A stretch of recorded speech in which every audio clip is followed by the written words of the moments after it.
Greetings, comrades, and I welcome all of you to the 6th anniversary of the National Unity Platform.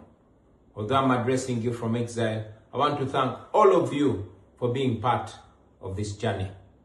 On this day, 6 years ago, the 22nd of July 2020, I addressed you as we were unveiling the National Unity Platform as the political and electoral platform of the People Power movement.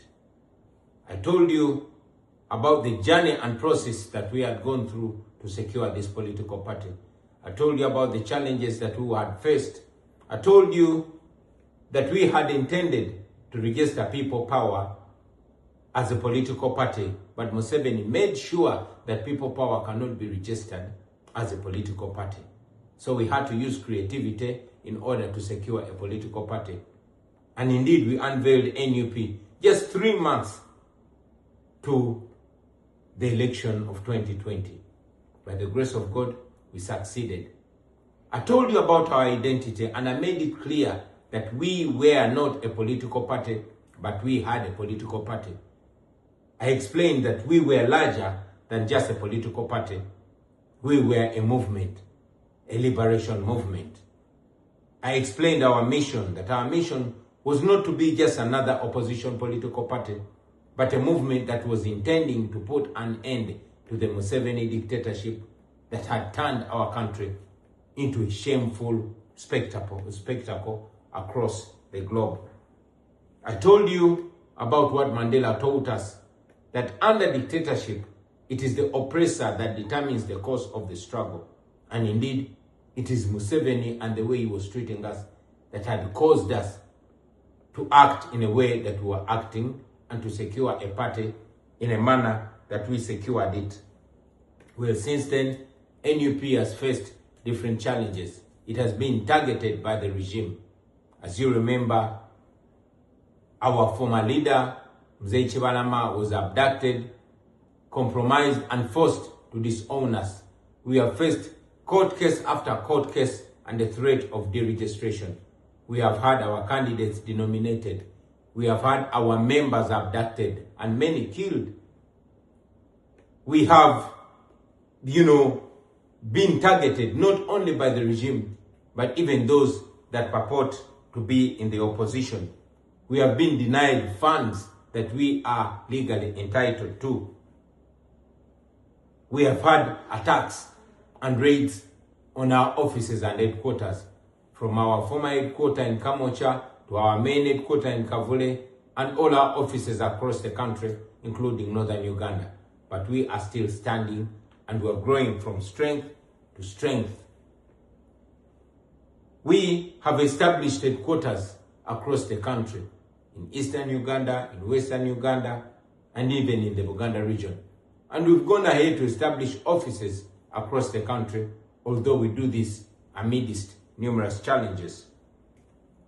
We have won 2 presidential elections, although they were overturned by the military, but the people of Uganda know what they voted for.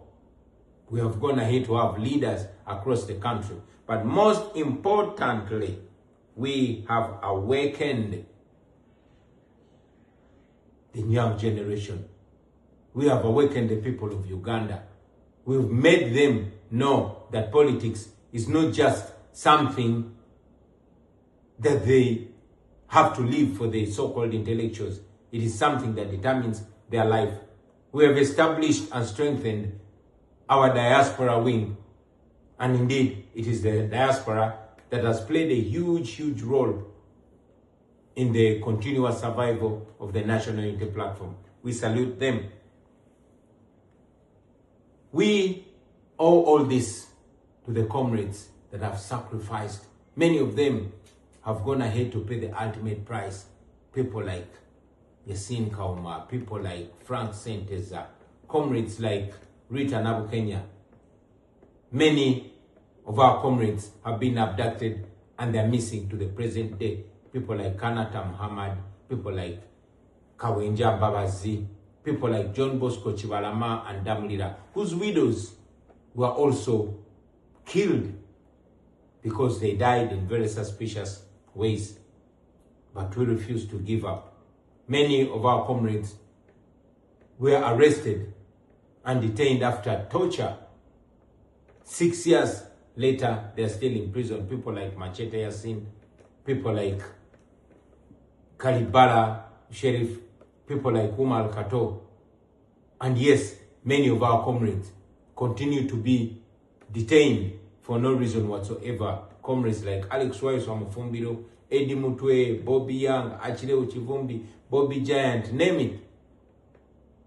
We owe it to comrades like Olivia Lutaya, comrades like Doreen Kaija, Sauda Madada, and others that are in prison but refuse to give in because they have not committed any crime.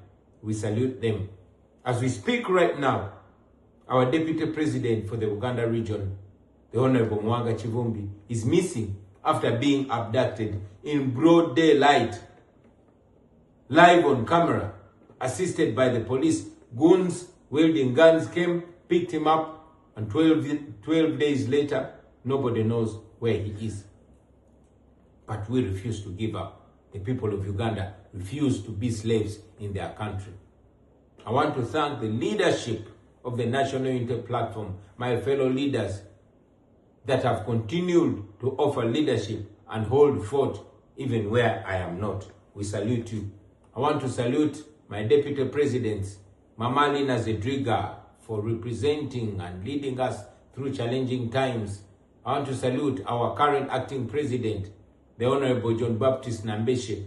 I want to salute you, Mama Kamshaba Jole, and all other leaders who are still holding fort and offering leadership in these turbulent times. Now, I want you comrades to know that the only way forward is not giving up. The times that we are in are the most turbulent times, but many times we've been told that it gets dark before daybreak. It always gets worse before it gets better. The Museveni regime, like all dictatorships, is in its evening, and dictatorships get more ferocious on their way out. I've given you an example of Saddam's dictatorship and how his son Uday Hussein turned himself into a murderous monster, murdering for fun. But that was the evening at the tip end of that fall of Saddam. You have seen Museveni's son turning himself into a lawless monster, killing for fun, abducting people, and bragging about it. I want you to know that all this is spelling an end to the Museveni dictatorship. All these are signs of the end. So hold fort, don't give up. I want you to understand that tyrants get more dangerous towards their end, but they fall. They finally fall. So hang in there, comrades. I want to request you to reject the diversions,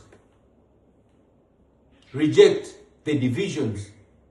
Let us continue uniting and holding together. I want you not to lose hope, my brothers and sisters. What we're involved in, there's no turning back. It's like swimming in a sea. What we've covered is much bigger than what we have left. We cannot turn back. We just have to swim on, because the end is in sight and victory is in sight. So let's keep going, because we are closer to victory. Don't give up. And finally, comrades, I want you to know that we are the hope of the population. The people of Uganda voted for us, and they still have their hope in us. So keep offering leadership, even amidst these challenges. I'm aware that the LC elections are around the corner. Please get involved and take that leadership right from the grassroots. Take leadership of your villages. Get involved in the LC1 elections and take that power, take them over. On my end, I am not seated. I'm pressing every button that facilitates the quick fall of the Museveni dictatorship. From where I stand, I want you to understand that historically, the diaspora has always played a cardinal role in the fall of all oppressive regimes, and our generation is not going to be any different. So I am doing what I can do, and please do what you can do for from where you are. We are stretching the Museveni regime, and you can see they are panicking because they know that they are being stretched from all fronts. The regime is falling apart. When you see them now abducting and arresting each other, when you see them going for their own generals and their military officers, then you know that they are falling. Do not give up, brothers and sisters. I've said it before and I want to reiterate it, that I will come back home, and I will come back home soon in victory. Stay strong, keep hope alive, and I want to assure you that we are going to win. We are going to free all those political prisoners. We are going to free Dr. Besigye. We are going to free Lukwago Elias, Haji Rutale, and all those political prisoners that are in prison because they have not committed any crime whatsoever. I want you to know that one day you will see Museveni, his criminal son, and all his enablers in court. One day they are going to have their day in court, and they are going to answer for all the atrocities that they've committed against the people of Uganda. Keep the hope alive. Don't give up. Uganda will be free.